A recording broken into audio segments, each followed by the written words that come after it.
अगर आप अभिभावक हैं और अपने बच्चे के जिद करने पर या लाड प्यार से ही उसे समय समय पर कॉटन कैंडी देते रहते हैं, तो आप अपनी इस बुरी आदत को जितनी जल्दी हो सके छोड़ दीजिए। आपकी ये आदत आपके बच्चे के लिए घातक और जानलेवा साबित हो सकती है। हम ये सब आपको डराने के लिए नहीं कह रहे हैं। दरअसल तमिलनाडु में कॉटन कैंडी के नमूनों की जांच में पता चला है कि इसे बनाने में घातक और जानलेवा रंगों का इस्तेमाल किया जा रहा है, और ये रंग बनाए जाते हैं रोडामाइन बी नाम के केमिकल से। चलिए, इससे पहले कि मैं आपको इस घातक और जानलेवा रोडामाइन बी के बारे में विस्तार से बताऊं, मैं पहले अपना परिचय दिए देता हूं। मैं हूं समरजीत सिंह और आप देख रहे हैं एनडीटीवी इंडिया।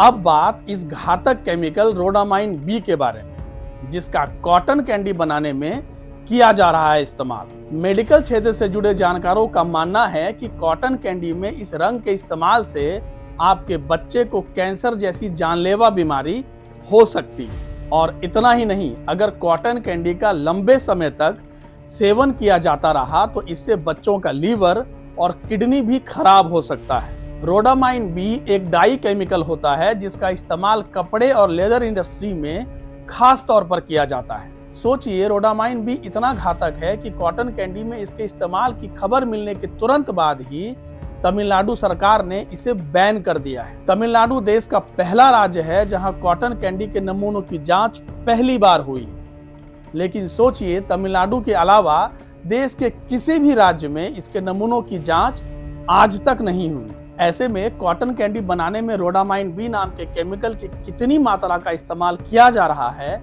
इसका पता किसी को नहीं है। कॉटन कैंडी जैसी चीजों को बनाने में रोडामाइन बी के इस्तेमाल के मापक की मात्रा का तय न होना भी एक बड़ी चिंता का विषय है। भारत में भले ही रोडामाइन बी के इस्तेमाल को लेकर कोई सख्त नियम तय न किए गए हों, लेकिन दुनिया के कई देशों में यह केमिकल बैन है।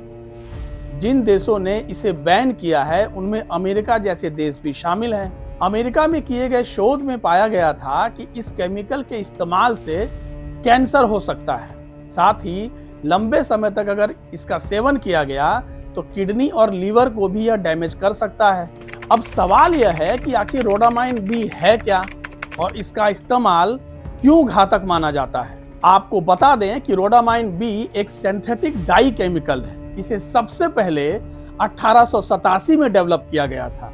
इस केमिकल का प्रमुखता से इस्तेमाल लेदर और टेक्सटाइल इंडस्ट्रीज में किया जाता है। इसके अलावा इस केमिकल के इस्तेमाल से मंदिरों में जलने वाले धूप, माचिस की तीली, कागज और कपड़े को कलर किया जाता है। भारत में तय नहीं है कोई मानक। जानकारों का मानना है कि यह केमिकल बेहद टॉक्सिक है, लिहाजा इसके इस्तेमाल का एक मानक तय होना चाहिए। लेकिन दुर्भाग्य से भारत में ऐसा नहीं है। स्ट्रीट फूड में भी होता है इसका इस्तेमाल।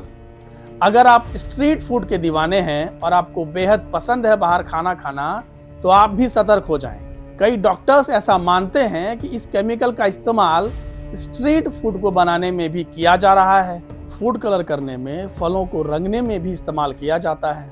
ऐसे में जब आप इन चीजों का सेवन करते हैं तो ये सीधे आपके शरीर के अंदर दाखिल हो जाता है और ये आगे चलकर आपको बीमार बना सकता है। लिहाजा आप सभी अभिभावकों से गुजारिश है कि आप अपने बच्चों की सेहत को ध्यान में रखते हुए ऐसे चीज़ों से दूरी बनाना शुरू कर दें जिन्हें बनाने में इस खतरनाक केमिकल से बनने वाले रंगों का इस्तेमाल होता हो।